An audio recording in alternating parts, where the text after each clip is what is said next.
Hi everyone, welcome back, and my name's Billy Jackson, And I'm Charlie Flaherty. and let's talk about Dunkirk. Alrighty. So, Dunkirk is the newest Christopher Nolan flick to hit theaters, and it's one that I think it's definitely garnered a lot of praise, a lot of accolades.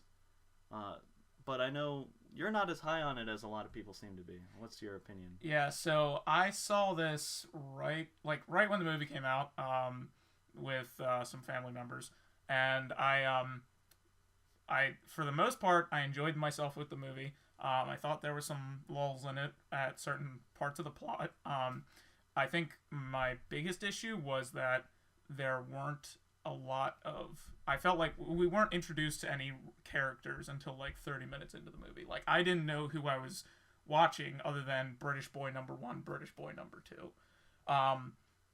I started to like think that that's maybe what they had in mind for it, because the fact that characters didn't have names, that wasn't important. It was more that they were part of the situation. Right. And a lot of them I do think had names, but they weren't really brought up. They Right. weren't made a point Yeah. of. There So- wasn't a ton of dialogue either. Yeah. It was more of like, oh shit, duck and cover. Yeah, and that's something I really appreciated with it, is that this movie, it's kind of, there's not a lot of movies like it. I could think of Eraserhead is a lot of the same. Wall-E has a lot of that same effect. Yeah. 2001. Yeah. That's putting it in some pretty lofty Yeah. things, considering Eraserhead is probably my second or third favorite movie ever made. 2001 is 2001, and Wall-E's perfectly fine itself. Yeah. But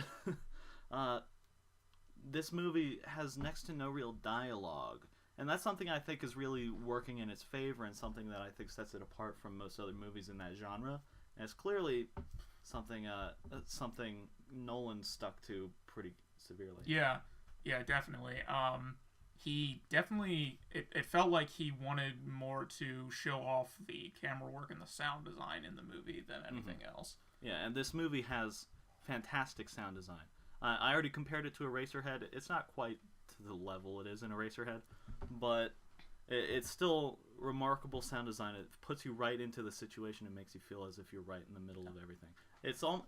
When I left the theater, I compared it to that opening D-Day sequence in Saving Private Ryan. Yeah. Yeah, no, I could definitely see that. There's no point that's ever quite as stressful and impactful as that scene, but I think it catches the same generic spirit to it. Yeah, I almost wish I would have seen it in like IMAX or like 70 millimeter, because just seeing it in the regular theater was fantastic. So seeing it with something where like everything is supposed to be like brought out even more than normal probably would have amplified the effect that it would have had on the movie. Yeah.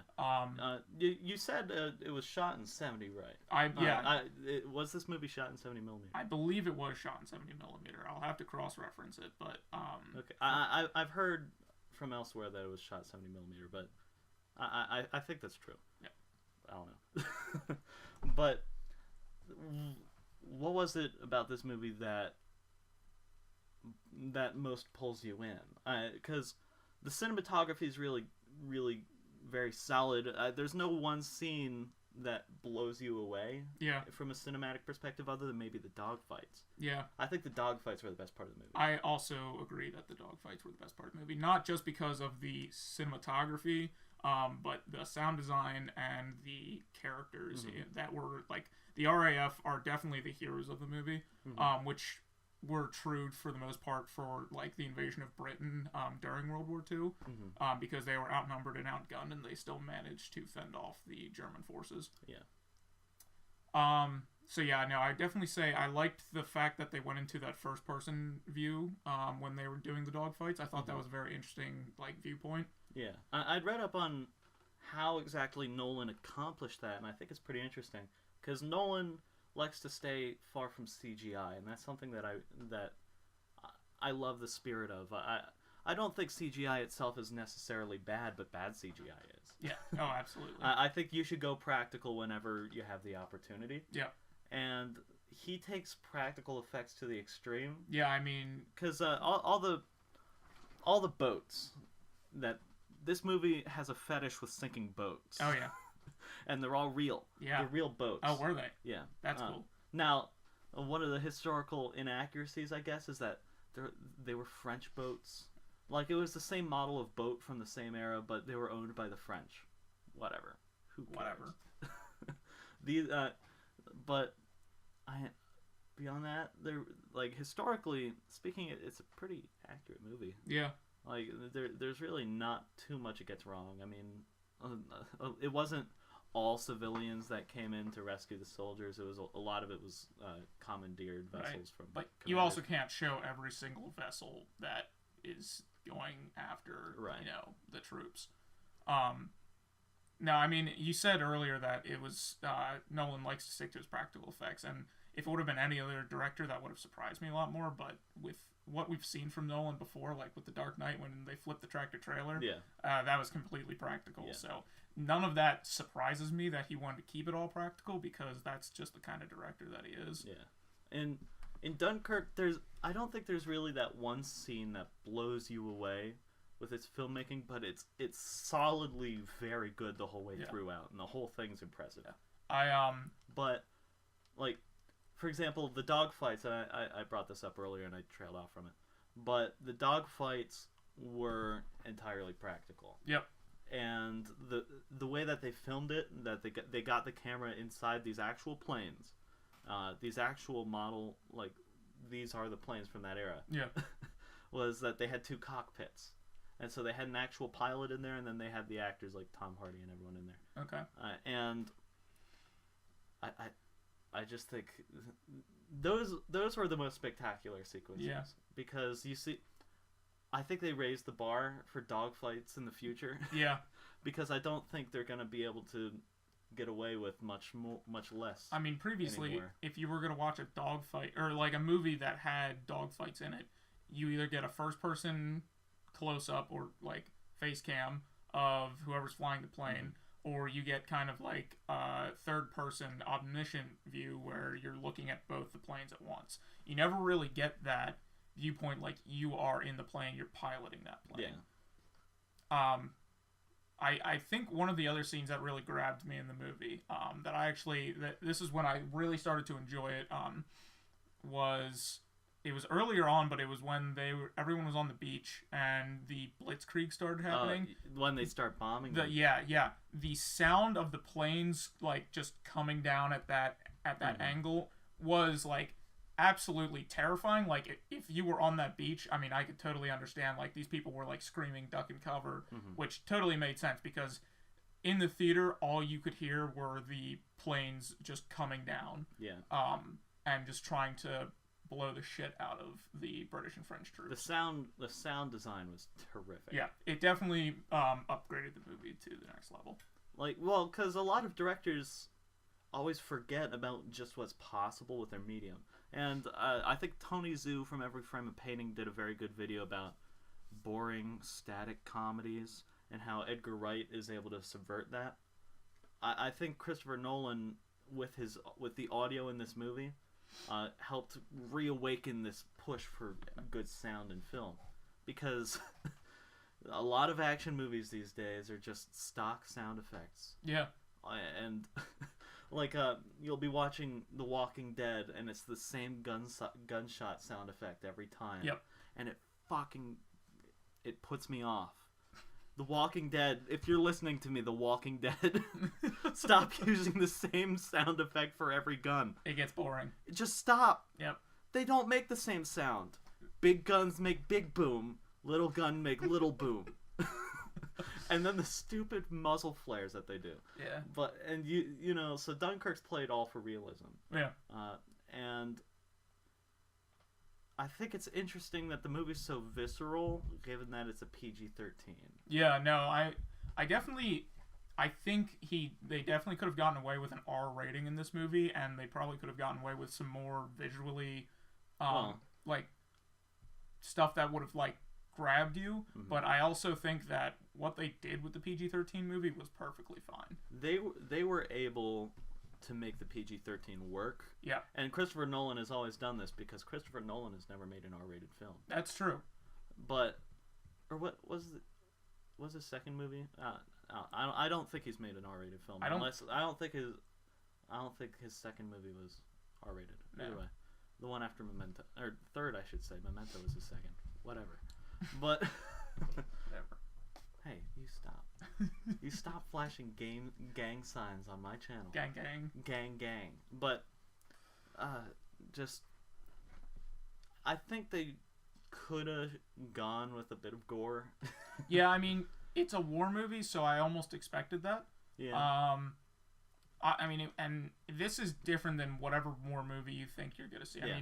I mean, our previous like runners up for like best war movies that have come out recently, Hacksaw Ridge comes to mind, which was a lot more Saving Private Ryan-esque, where Yeah, I mean, it was what you would expect out of a Mel Gibson war movie. right, exactly, and out of a World War II movie in general. So this one was interesting, where a lot of the deaths or any of the people that died, you just saw the dead bodies. You didn't really see any like gore, or like you didn't have someone's guts spilling out onto the beach like you did in Saving Private Ryan. Right. And yeah, there was none of that, and it kind of makes you question, like, hey, I mean, you know, they're throwing bombs on the beach, Yep. and then like the next scene is like he sees the dead bodies laying everywhere, and they're just kind of laying there, like, Yeah. you know, there would be an arm somewhere. Yeah. There you would see like half a head in the sand, right? And there would be some gruesome stuff, and I think they'd be able to get away with it. Yeah. Not with a PG-13. I think it should have been an R.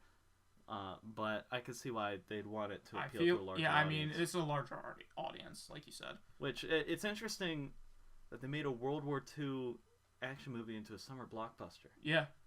Normally that's not what's happening. Like, it's because I think it's a sign that Christopher Nolan has really ascended to that next level of filmmaker, at least in a persona type way. Yeah.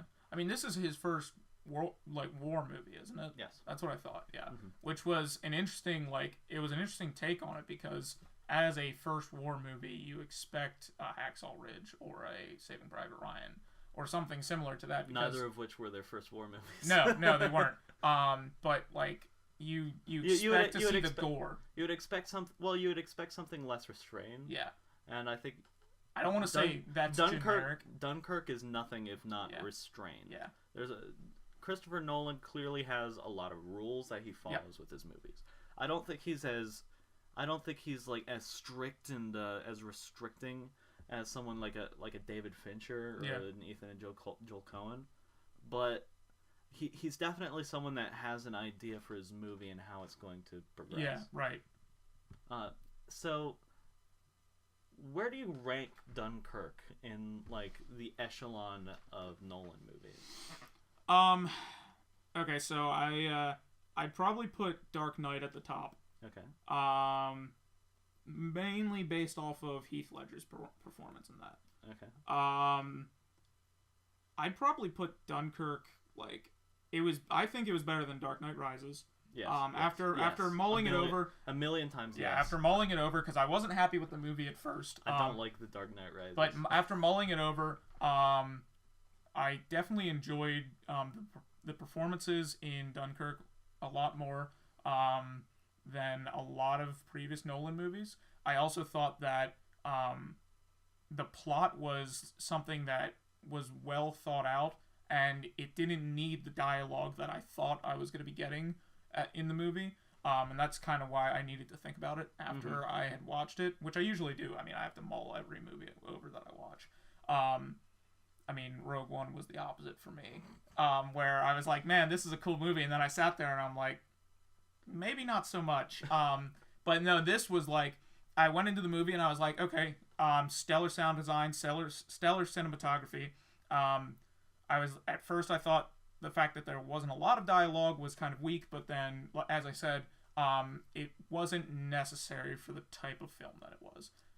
Because you didn't need to really know your main characters to experience what they were experiencing in the movie. Yeah. And what's interesting is, like, I'll watch other YouTubers talk about Dunkirk.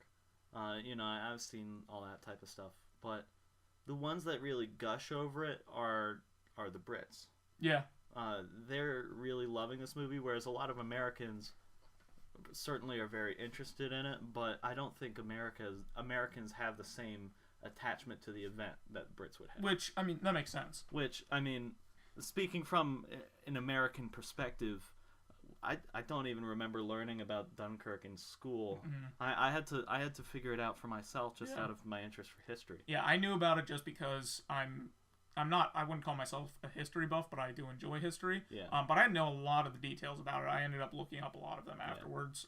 After I saw the movie, I did like that they highlighted the RAF in this because they were definitely the heroes of the siege of London and just the Battle of London in World War II. And this was not in London, but it was the beginning of what was to come. Yeah. Because the truth is, like, in American schools, like, we really don't talk about anything pre-D-Day that much. No. Anything we talk about pre-D-Day is usually on the Pacific Theater. Yep. And, like, the island hopping and all that type of stuff. But Dunkirk is probably the turning point of the war, and that's something a lot of Americans don't understand. Yeah. You get the famous Churchill speech at the end, but again... I liked how they delivered but again, that. Yeah, that's true. Through the newspaper, that was... A lesser movie would have been like, oh, let's turn on the radio. Yeah. I wonder if anyone's going to have anything to say about it. I was expecting a black and white clip of Churchill actually speaking, and I was like, I don't want this, just because I feel like that's a generic thing that everybody does. It's the most cliche way to end Exactly, yeah. So I like the way that they delivered it through the newspaper text and having someone else read it off. Mm-hmm. Complain about the movie. Yeah, let's get into some complaints. Okay, French boy number 1. The one that was burying the British boy in the sand. Yeah. He died in the weirdest fashion ever. Yeah. Because they were in the boat. It was starting to fill up with water as the tide was coming in because the Germans were shooting holes in it as target practice. He was plugging the holes, and someone told him to stop, and then they were all getting out of the boat, and he was the last one. There was 2 people left. It was him and someone else. It was one of the people that was accusing him of being a spy. Mm-hmm. That guy left, and the French guy, which ironically drowned in the boat. I'm not sure how he got stuck in the boat. Like, was his foot caught? Because they never really showed that. They just showed him not being able to get out of the boat. And then we're just to assume that he died because we don't see him later. Yeah, that's one of the issues I have with it, is that there's a lot of it that just seems like emotional manipulation. Yeah. And I have a problem with that because it's not really earned.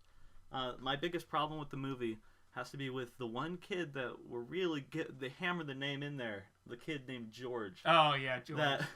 That the RAF officer accidentally kills. Is he an RAF officer? He was the one that was on the upturned boat. Was it? I thought it was a plane that was crashed down. Was it a plane? Because a plane had crashed down. No, whether that might either be the chronology being unclear, because it's actually been a better part of a week since I watched the movie. Because the chronology, I thought it was interesting because I didn't realize that the movie was chronologically out of order until we saw the officer that they pick up from the boat, who's like not talking to anybody, and then they cut to a scene and it's night, and he's not letting French boy number 1 and British boy number 1 onto the rowboat because there's not enough room. Mm-hmm. And I was like, oh shit, this is out of order chronologically. I was like, okay, we're Pulp Fictioning this. Yeah, I was like, okay, this is interesting. This has to be the night before because he's not fucking out of his mind. Yeah. So somehow he made it back to shore and then made it back onto a boat. And then that boat was sunk again, which we've been over is like kind of the theme of the movie is your boat's gonna get sunk. The movie's theme is just your boat's gonna get hit with something and it's gonna sink. It's gonna be bad. Whether it's a U-boat or it's a plane, your boat's getting sunk. And then they find him, Mark Rylance, the dad of the movie, kind of like they find him, they pick him up because he's on an overturned boat. At least that's what I thought it was. It looked like an overturned boat. It could have been a plane. And then he's like, you can't go back to Dunkirk. We're all going to die. Yeah. And Mark Rylance's character is like, we've been ordered to go. We can't say no. We can't not go. There's other people like you that need to be saved. And then he goes down into the hold, comes back up, realizes that they're still not going back, throws a temper tantrum, and George gets pushed down like 3 stairs. And then he's blind, and then he dies. Yeah, he bumps his head, which I was like, okay, probably has a concussion or something. He bumps his head, can't see. I think he was paralyzed as well, but I couldn't tell. It's been like 2 weeks since I've seen the movie. But he can't see, and then he dies later. That's just emotionally manipulative. Yep. It's not earned at all. Yep. I feel like that was a studio decision. I felt like he was wrote off as a character. I just feel like that's something that the studio gave this amount of leeway to Nolan to do whatever he needed, and then they're just like, listen, okay, there's no romance in this movie. There's no, like, they don't even win at the end. Yeah. It's a movie about them running away. Yeah. Uh-huh. But, so they're just like, we need something for the audience to latch onto. And I don't like that. Because people are naturally going to latch onto soldiers trying to not die. Yeah. Like, we don't need a manipulative, yeah, like, whole subplot about a kid getting knocked over and dying. This is where not having dialogue or character development actually hurts the movie, because I didn't care about the kid whatsoever. Yeah, because he didn't say I didn't know anything about him until he was blind and was talking to his friend and was like, I'm not known for anything. I wanted to do something cool, and now I'm just gonna be a blind kid. And then he dies later, and we don't even get a death scene. We just find out that he's dead. Yeah, the guy's like, oh, this kid's fucking dead. Yeah, his friend is like, be careful with him, and he's like, he's dead. And then then be careful with him. Yeah, and then the friend, like, his reaction is he's just stone faced. Yeah. Like, I assume he's shocked, and he's in the middle of a wartime situation. Yep. So of course he's not gonna react, especially as you would expect. But then he just turns around, and of course the guy asks just then, like, how's he doing? How's the kid? Is he all right? He's like, yeah, he's gonna be fine. Yeah. I would have personally been like, you shithead, you just killed a kid. Now, I see what they're trying to do there. It's a matter of the British spirit, Yeah. That old Dunkirk spirit, as they'd call it, where it's everyone comes together and they have something that they need to solve, something that needs to be done, and they can't let anything else get in the way. But I think that just comes across as manipulative to me. Yeah. I just don't think it's done. I think it could have worked, but that there wasn't enough done for it that it was earned. Going back to French Boy #1, I did think it was ironic how he died, because he saved a bunch of British officers on the one boat that we see, because everyone else goes down in the hold, and he's like, and he decides that he doesn't want to. He just stays up above. And the British guy that we see at the very beginning of the movie that's been palling around with him, is someone points out to him that his friend isn't here, and he's like, and he points out and says he's looking for a way off the ship in case it goes down. Mm-hmm. And then it goes down with all that toast. It's all that toast and jam. I thought that was so British. It was like tea, toast, and jam. I was like, this is so British.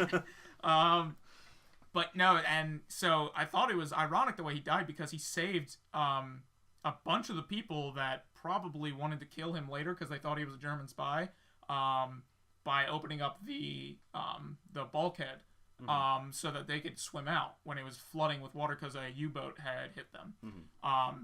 And then later, they're hiding in that civilian boat that had been beached, waiting for the tide to come in. And again, like I said, he mysteriously drowns and can't get out of the boat, even though everyone else does. And we weren't seen. Was not seen with a bullet wound, and we were not seen, like, his feet weren't tangled up in anything, at least from what we could tell. We just saw him trying to swim away, and then the screen like cutting to another scene, and we're just to assume that he's dead. Mm-hmm. So that was one of my biggest complaints with the movie, was that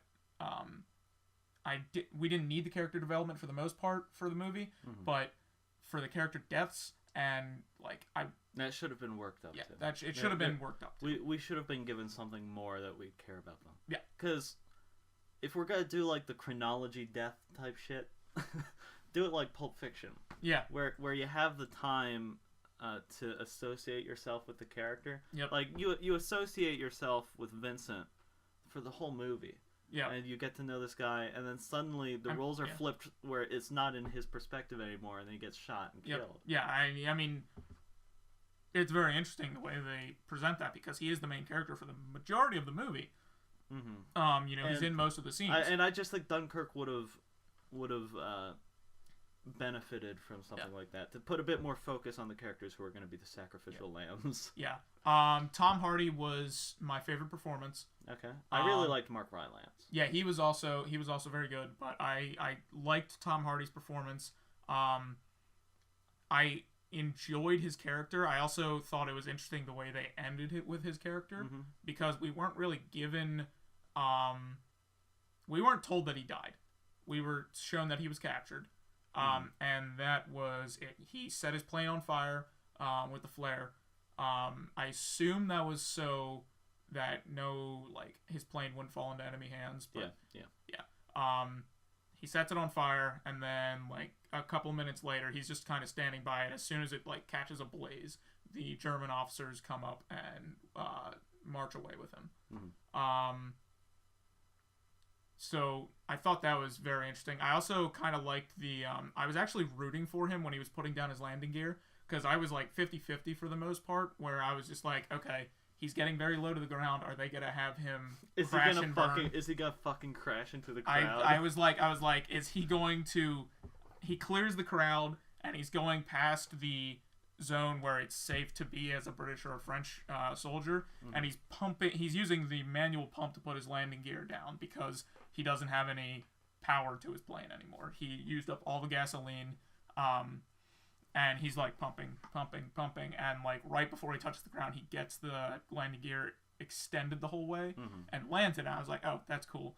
And I was like, he's probably still fucked, which he was. Yeah. I think, as much as I do think Tom Hardy's one of the 3 to 5 best actors around right now. I think he's easily among the best active actors right now. I think Mark Rylance stole the show for me. He played a British civilian who went out to save soldiers at Dunkirk, and I don't know, just the sheer patriotism in his character was enthralling. It was. He was, because he's this old stubborn British coot. And I thought he was a lot of fun. Yeah. And he's pretty one note. He's just we have to go out and save our boys. Do what we need to do. Rah, rah, for the effort. He's definitely that stereotypical Queen and Country British man that you would imagine. Were we told if he had served in the military before? I think it's assumed. I think it was supposed to be assumed. I think he was involved in the First World War. Yeah, because he tells his son this is war, son, towards the a quarter of the way into the movie. Well, I think it was into the total war mindset, and more than anything, he recognized the stakes of the event. Yeah. Because if the British troops were wiped out at Dunkirk, who was going to protect who's going to protect the island? Right. Right. And so they just had to fucking get everyone out. Yeah. And he was also hauling away every single British soldier that he could fit in his boat. Yeah.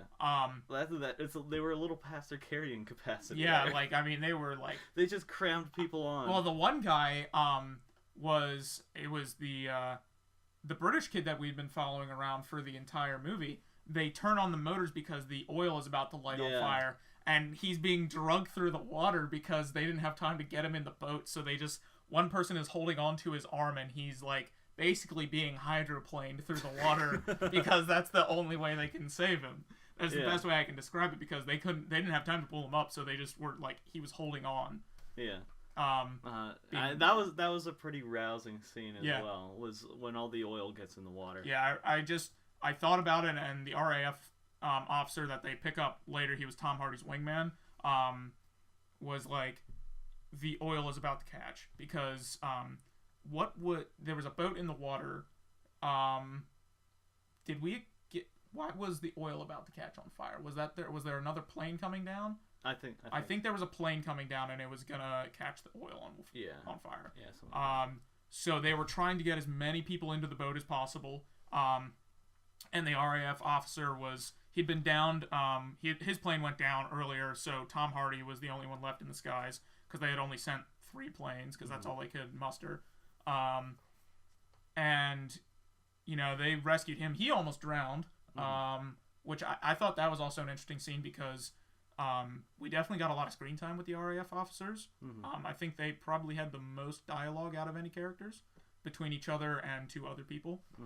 And he's kind of like, his plane landed and we didn't see anything more from that. We were just to assume that he survived when we first saw it crash. And then it cut back to him crash landing from his point of view, and the bonnet was stuck up top, so he couldn't get it open. And he was like banging on it with, I think it was a pistol. I think it was the pistol that all officers or like Air Force pilots have. And he couldn't get it open. And then Mark Rylance's son has like I think it was an oar or something that they used, or like. Well, I think other than the dogfighting, that was probably the best scene in it. Yeah. Where, the son is just about ready to give up on this. He's like, "It's not moving. Just leave them." And then Mark Rylance is like, "No." Yeah. There was he has that like speech. Yeah, there was a definite sense of urgency in the scene as well, because you're literally watching the guy drown. Yeah. Slowly. First the water is just getting into the cockpit, but this plane is sinking. Yeah, you're watching the guy drown, and Rylance is like, "No, we have to check on him." Yeah, and you go, man. And go. Right as the water like goes past his head is when they break open the cockpit and they pull him out. Yeah. And then that British officer actually kind of catches some shit at the end of the movie because people were asking why he wasn't there at Dunkirk. And Mark Rylance's character has an interesting point. He says, they know where you were, referencing the soldiers that he had rescued while he was on their boat. Yeah. So I thought that was cool. Yeah.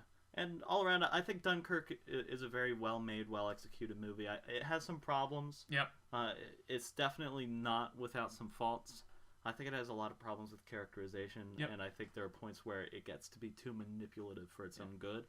But all around, I think this is one of the best war movies to come out in years. Yeah, I also... And it's easily among the best movies of this year so far. Yeah, we've had a lot of good movies this year, to be fair. Yeah, I think there have been some pretty good ones. And I can't say I quite make it my movie of the year. I think that goes to Baby Driver. Yeah, I also would reserve that for Baby Driver. I think Baby Driver's my number one so far, but nonetheless, I suggest checking out Dunkirk. Absolutely.